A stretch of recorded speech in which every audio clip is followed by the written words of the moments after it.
mbokk internet yi ñu ngi leen di nuyu bu baax a baax di leen dalal ci suñu jotaay tey ñuy dalal ko xamante ni biir APR la bokk di président mouvement action républicaine di Aly Marème Faye Aly ñu ngi lay nuyu. maa ngi lay ziar di la fay madame Anne di nuyu waa Seneweb yëpp di nuyu seen suñu mbokku internet yi leen di suivre. seen mouvement action républicaine ngeen juddu lu tollook at a ngi nii waaye tey ngeen gën koo fësal ndax kii di président de la république dafa fas yéene tànn kii doon seen candidat yéen waa APR waaye yéen waa Benno Bokk Yaakaar.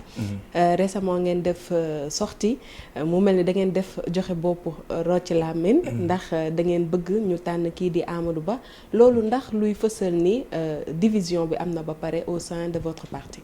Non, absolument pas. Damay fàttali ne Action républicaine est née, comme vous l'avez bien dit, il y a un an, parce que en un moment donné des jeunes du parti yu ñu occupé nekk ay instances régulières du parti ñoo mobilisé wu dajaloo créer Action républicaine.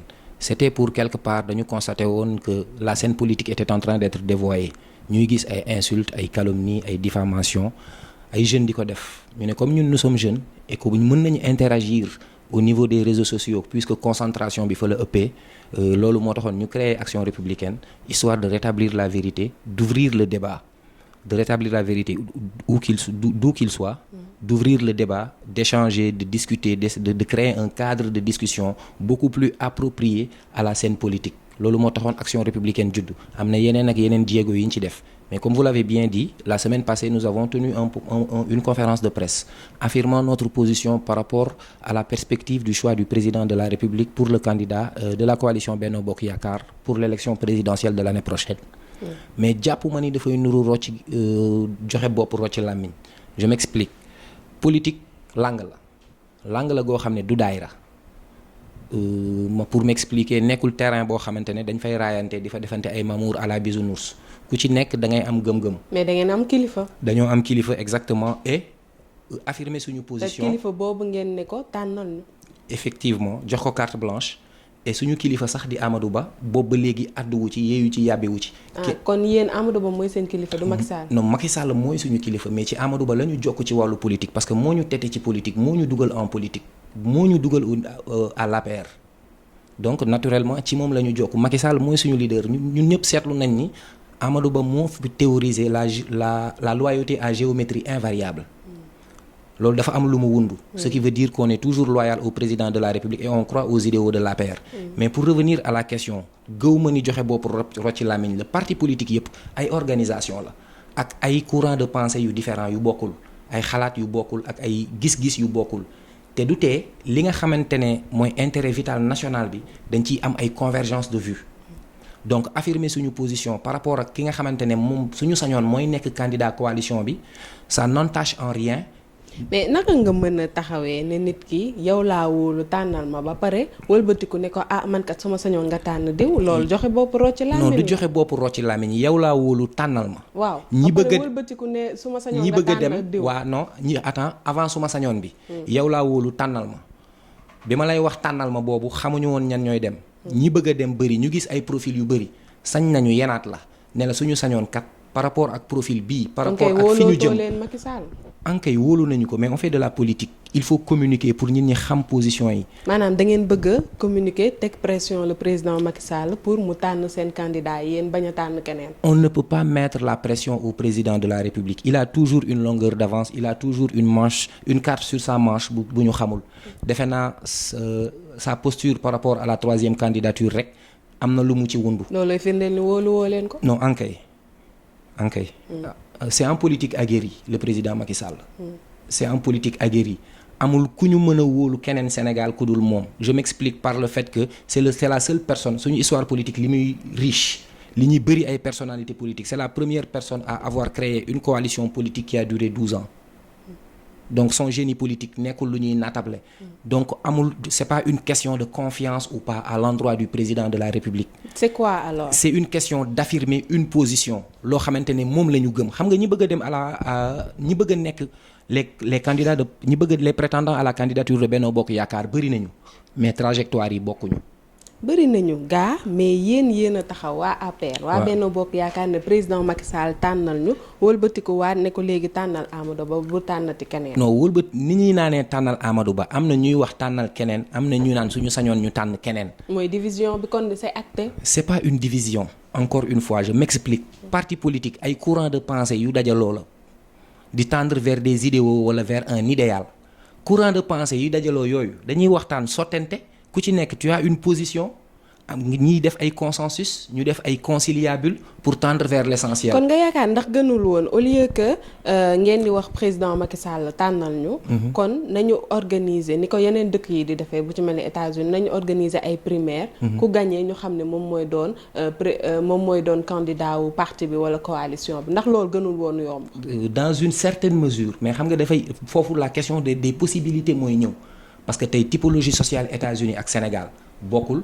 Histoire politique yi bokkul les États-Unis ont 200 ans d'histoire politique pendant qu'on a 63 ou 64 ans d'histoire politique trajectoire yi bokkul organisation. n'empêche c'est des organisations politiques. oui c'est des organisations politiques foo xamante ni fu nekk day am tendance. mais nomenclature organisation politique yi bokkul mën nañu gis ay similitudes mais ni ñu organiser un parti politique américain wala un parti politique anglophone en général ni muy structuré wu ak ñun suñuy parti ni ñu structuré wu en Afrique francophone c'est pas la même chose. boo ñëwee indi typologie sociale mu greffé wu ci kaw loolu bref bokkuñu histoire politique bokkuñu ay trajectoire bokkuñu typologie sociale xëy na nag peut-être dans 50 ans dans 30 ans dans 20 ans Sénégal mën na toll foofu fu nga xamante ne léegi dañuy scinder parti yi en courant ci biir parti yi muy am ay primaires pour déterminer les candidats mais lii dama yaakaar moo gën xam nga lu tax dama yaakaar moo gën le Sénégal au-delà de l'APR et de la coalition Benno Bokk Yaakaar regorge de talents de personnalités politiques fortes qui ont les épaules et l'étoffe pour porter les destinées de ce pays-là. Et pour vous, c'est Amadou Ba? Pour ñun, c'est Amadou Ba parce que, je m'explique, Amadou Ba est un artisan du PSE. Ñu génn foofu quand il a été ministre des Finances ci la ñu constaté l'implémentation des grands chantiers lu ci mel ni terre lu ci mel ni le désenclavement du pays avec le PUDC. lu ci mel ni. mais ça c'est la vision du président que lui en tant que premier ministre a matérialisé. lui a matérialisé mais matérialisé ko d'une certaine façon parce que du ñëpp le président mën a wóolu ba teg la à une certaine station mais du ñëpp ñoo mën a mouiller le maillot avec une certaine loyauté bu ñu jógee ci loolu yëpp. mouiller le maillot bi dinañ ci ñëwaat mais pourquoi le choix porté sur Amadou Ba. exactement parce que c'est un homme boo xamante ne à la DGID déjà il a eu à refaire le code des impôts et domaines. def ay innovation de taille mu ñëw ministère de l'économie et des finances il a permis exactement la réalisation de la vision du président Macky Sall tous les Sénégalais peuvent témoigner du bilan matériel du président de la République ñu jógee foofu mu jógee au sommet de Davos ñëw nous avons tous pu constater la série d'inaugurations qui a eu lieu avant la présidentielle de 2019 ñu jógee foofu il a été mis au frigo pendant 2 ans ñun xam nañu Sénégal lu ñu tàmm gis ci homme politique par rapport ak posture surtout bu nekkatul ci position de pouvoir ñu constater son attitude kooku je vais laisser les Sénégalais ñu wax ci ñu constater son attitude pendant ces 2 ans là ba bi muy ñëwaat primature c'est un travailleur il a un sens aigu de la République mais le plus important pour ñun mooy c'est quelqu'un qui est capable de se mettre au-dessus de la mêlée même au niveau de l'APR il n'est pas dans les débats de bas étage il n'est pas dans ci ay problèmes de rupture de banc wala affaire yooyu te la présidence de la République ñun Action républicaine dañu gëm ni c'est une station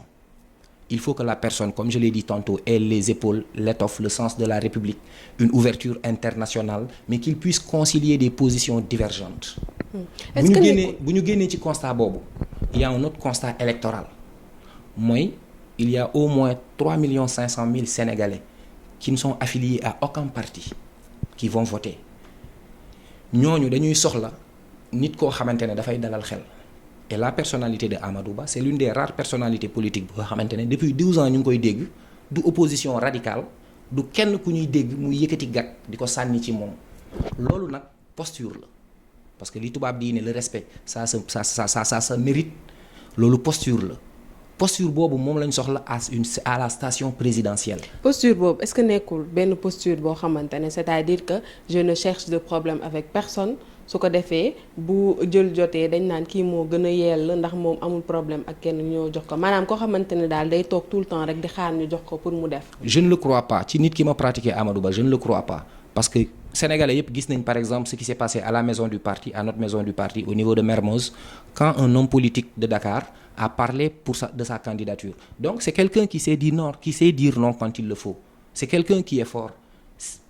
Côté boobu c'est pas une question de bañ a am ay problème ak qui que ce soit. Il peut avoir des différends du moins avec certaines personnalités publiques ou privées, mais nit la koo xamante ne il a une capacité d'écoute te nit ki nga xamante ne am na capacité d'écoute mën na déglu, mën na nekk c'est un homme de consensus, mën na tëddee njaaxaanaay, mën na concilier des positions divergentes, surtout fi Sénégal toll sociopolitiquement parlant, fi Sénégal toll ci perspective pétrolière et gazière, fi Sénégal toll par rapport à la ceinture de feu qui nous entoure. Il faut un homme qui inspire de la confiance, qui nous a déjà prouvé des choses, ki nga xamante ne mën na boole Sénégalais yi, mën na tendre la perche pour ñu amaat une paix sociale beaucoup plus raffermie.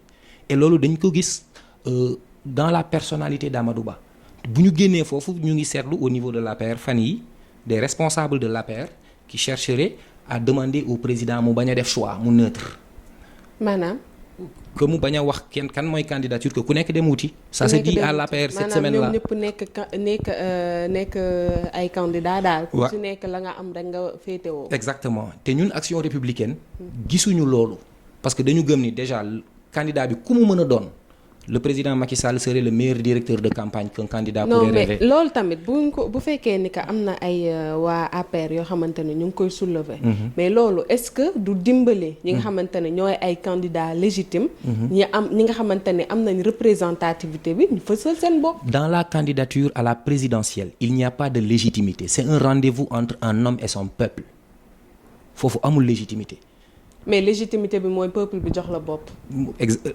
légitimité présidentielle bi loolu c'est une légitimité présidentielle xam nga la légitimité dans le parti elle se traduit par notre présence. mais pour être déjà candidat pour d'un parti il faut être légitime dans ce parti-là c'est-à-dire que tu peux pas venir ne man candidat wu APR là te au sein de l'APR yow tu es minoritaire day mel ni tey jii rek ngay dem di bëre te yow ña yor sa cumbukaay ànduñoo ak yow. c'est que y a un problème sur la conceptualisation du mot minoritaire.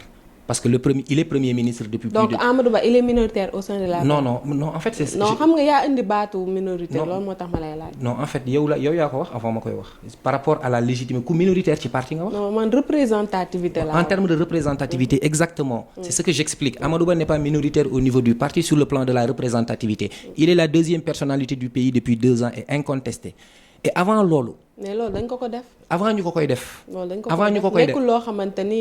moom moo dem élection gagné ñu kii dañ ko def mais président bi muy nommé premier ministre il avait une palette de choix de responsables du parti. il a choisi Amadou Ba parce que bi muy def choix boobu c'était en 2019 ans presque 10 ans de pouvoir wala 9 ans de pouvoir s'était déjà écoulé. le président avait déjà une idée de la personnalité et des capacités de chaque individu. lan moo tax mu nommé Amadou Ba c'est parce que Amadou Ba jaar na ci ay stations ministérielles am na ay résultats yu président gis ci moom donte je tiens à le préciser am na ñoo xamante ne def nañ ay résultats xëy na président dafa considérer ne ay résultats am ñoo gën a mucc ayib donc def boobu noonu sax le fait d'avoir été nommé premier ministre n'est pas fortuit. c'est le fruit d'un très long travail. mais Amadou Ba musul gagner élection. musul gagner élection. Amadou Ba local yi mujj sax seen candidat. musul moom bokk na ci ñu ko soutenir et pourtant dañ ko gagner. mais musul dem élection en fait musul ñàkk élection boobu xam nga Sénégal dañuy wax ay diw gañewul fii diw gañewul fii diw gañewul fii. mais dañuy parce que justement dañuy am yaakaar ci koo xamante ne candidat nga. nga d'abord fa nga nekk sa zone nga am base boo xamante ne bu solide boo xamante ne boo taxawee base boobu. mooy sous-tendre sa candidature. mais Amadou Ba n'était pas candidat à la mairie des Parcelles. Amadou Ba n'était pas candidat. mais il a soutenu des oui, candidats. le fait de soutenir. c'est-à-dire day mel ni tey jii rek élection locale yi ñu génn. ñu ne le parti a ñu ne président le président a perdu tant de communes. xam nga du président bi mooy candidat mais dafa teg ay candidats. je suis parfaitement d'accord quand on a perdu les élections toutes les élections qu'on a perdues c'est l'APR qui a perdu c'est pas Amadou Ba en personne qui a perdu. je m'explique parce que Amadou Ba mais il a soutenu des candidats. waaw moom laa la wax il a soutenu des candidats mais le président de la République il a soutenu des candidats et ces candidats ont perdu. pour dire que c'est une dynamique c'est une équipe Amadou Ba personnellement laajagul waawu sénégalais yi ba ñu naan perte na parcelle wala perte na sangam et élection bii élection bu ci nekk ak ay réalités am au regard du type d'élection élection locale ak élection législative ak élection présidentielle bokkuñu ay enjeux bokkuñu en termes de contenu bokkuñu en termes de programme présidentielle dafa féete boor ci wàllu élection. ku mënul convaincre parti mën na convaincre réew. Convaincre parti dans quel sens? Je comprends pas le sens de la question. maanaam mu am une unanimité autour de sa personne bu ñu defee choix ni moom la. Je crois que yonent bi sallallahu alayhi wa sallam sax pour nous autres croyants amul woon unanimité autour de sa personne.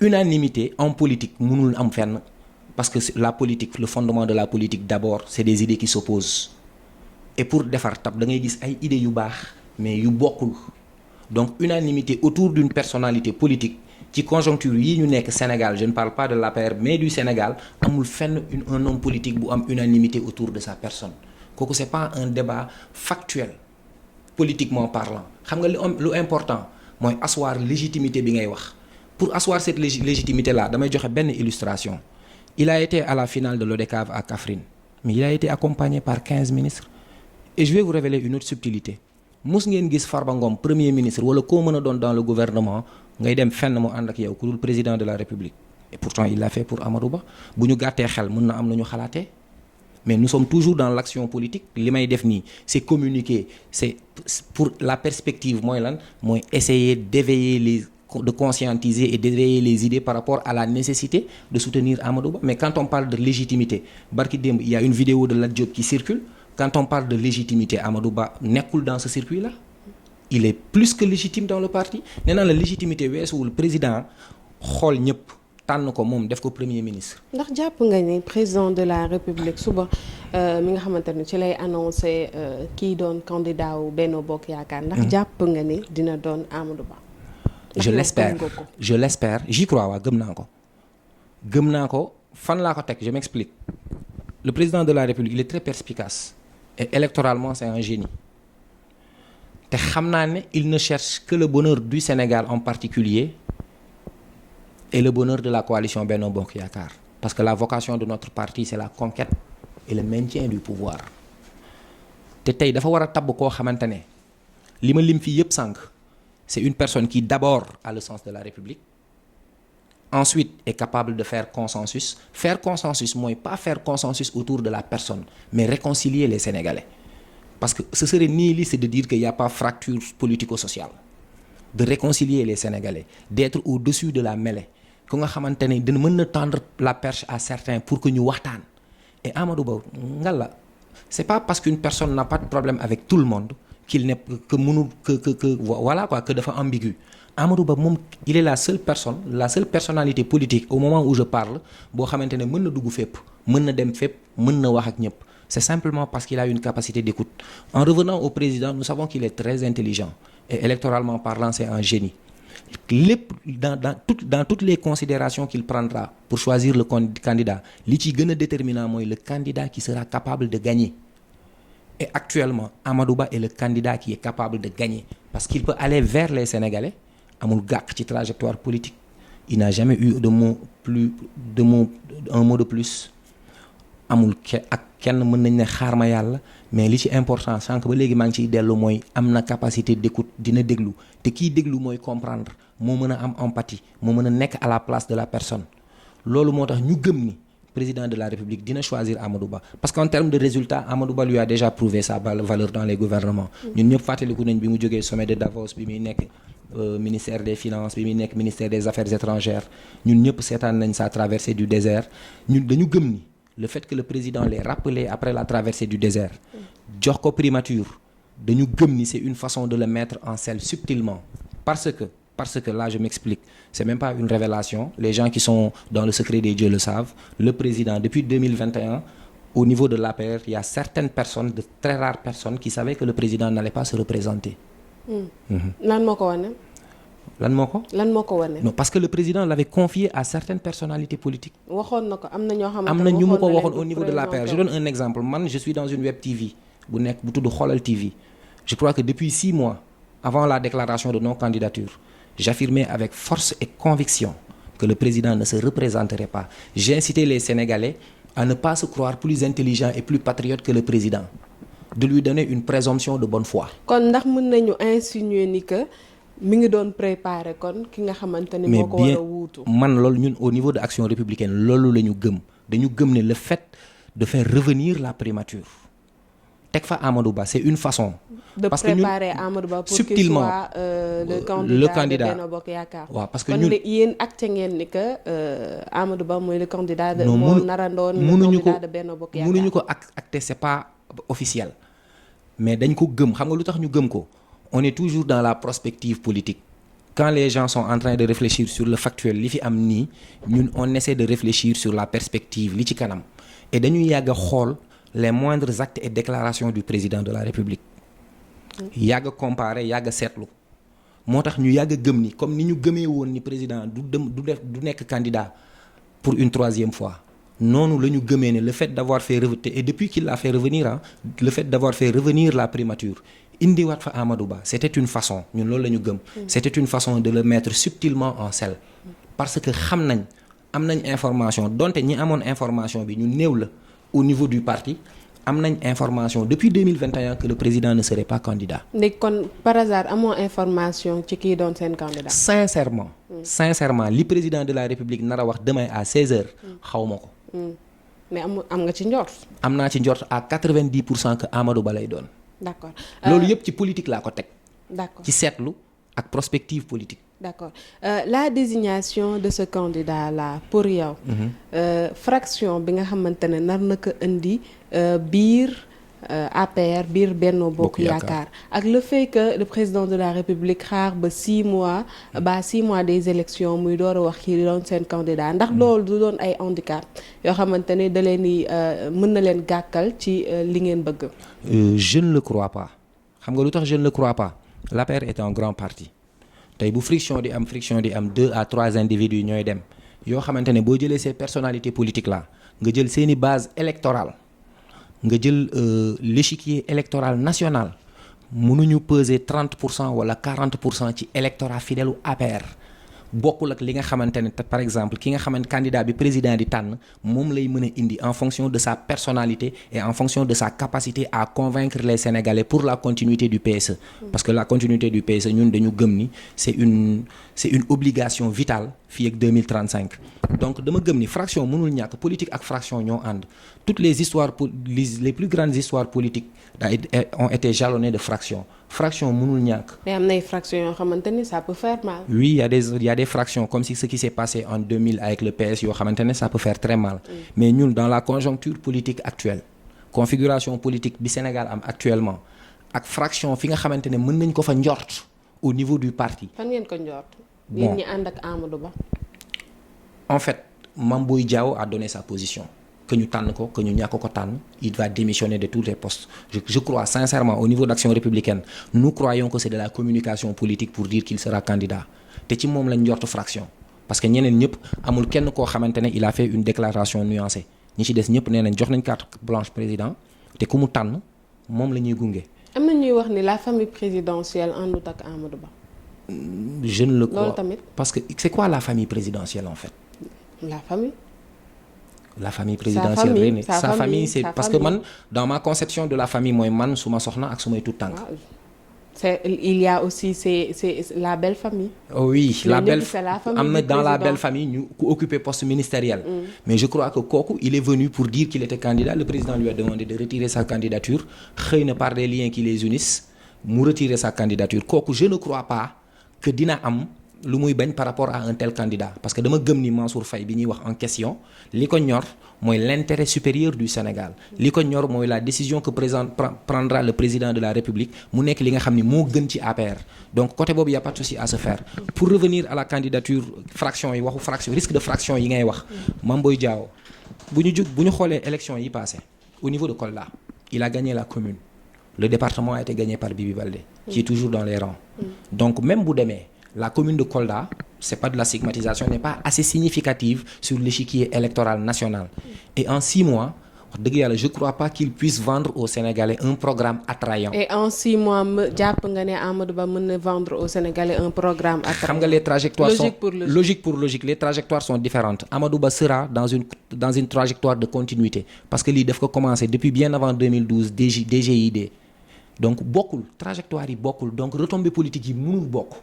écoute bi au niveau des populations mënul bokk bénéfices électoraux yi mënul bokk.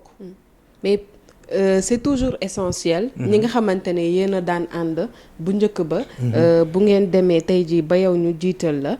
nga fexe jubóole ñëpp. ban stratégie la Amadou Ba mën a def pour maintenir li nga xamante ne président Macky Sall moom la amoon ndax sànq yaa ngi wax peut-être tudd nga ay nit mais am na ñeneen ñoo xamante ne bokkuñu APR biir Bennoo lañ bokk mais gëm nañ ni que ñoom itam seen parti dafa war a am candidat ban stratégie la Amadou Ba war a teg pour bu fekkee ni que tànn nañ ko bien entendu mu maintenir coalition bi nga xamante ni mooy Benno Bokk Yaakaar. madame Anne dafa mel ni da nga fëkk sama lanc à ce titre là. Parce que au niveau de Benno Bokk Yaakaar les partis alliés je crois que jox nañ carte blanche président par rapport à la consolidation de la coalition. Abdoulaye Wilane il est candidat à la candidature PS la bokk. PS il est candidat à la candidature mais qu'est-ce que Aminata Mbengue Ndiaye a dit que jox nañ mandat président si Abdoulaye Wilane n'était pas choisi ça ne veut pas dire que le PS allait sortir de la coalition loolu déggoo nañ ci waxtaan nañ ci ba pare. C'est pas parce que par exemple c'est un exemple Abdoulaye Wilane s'il n'est pas choisi ça ne veut pas dire que le PS sortira de la coalition donc foofu lay ñëw ma ne li important mooy Amadou Ba il a cette capacité là de téye nit ñi de dajale leen d'où la nécessité de le choisir en fait parce que même risque de friction yi ñuy wax yi ñuy évoquer man dama gëm ni Amadou Ba mën na régler ce problème là encore une fois man dama gëm ni parce que en fait au niveau de l'APR c'est la seule personne qui soit capable de rapprocher les gens boole ay positions yu divergentes concilier nekk au-dessus de la mêlée je crois que comme li may wax sànq ba tey rek ça a toujours été sa trajectoire te présidence de la République du n'importe qui c'est une station parce que implication yi la le Sénégalais lambda bi nelaw il ne connaît pas les risques le poids des décisions que tu es appelé à prendre. mais est-ce que Sénégalais lambda boobu noonu xam na Amadou Ba. waaw Sénégalais lambda bu xamul Amadou Ba bëriwul.